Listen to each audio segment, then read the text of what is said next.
The story I am about to tell you happened 12 years back. I was driving through the forest after a late night party at a friend.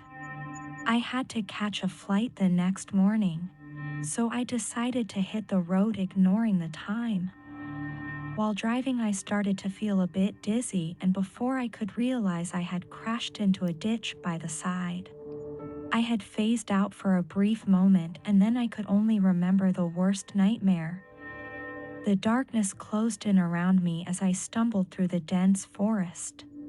I had been lost for hours, and my phone was dead, leaving me with no way to call for help. Just as I was about to give up hope, I saw a faint light in the distance. I stumbled towards it, hoping to find a house or a road.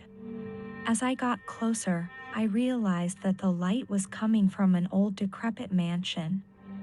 It was the kind of place that seemed to radiate danger, and I hesitated before approaching it. Deep inside, I was scared. I had second thoughts about the choice I made.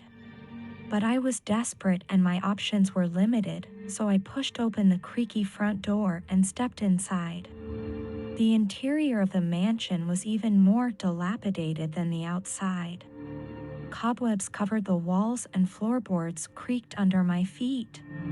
As I made my way through the house, I began to get the sense that I was being watched. I tried to shake off the feeling, telling myself it was just my imagination.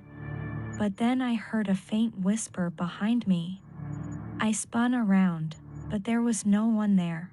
The whispers grew louder and more urgent until they were a deafening cacophony in my ears.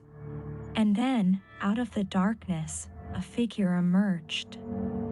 It was something I had never seen before. Its face twisted into a grotesque snarl as it came closer towards me. I screamed and ran, but I could hear its ragged breath right behind me. I burst out of the mansion and into the night, not stopping until I was miles away. I never looked back, and I never returned to that cursed place.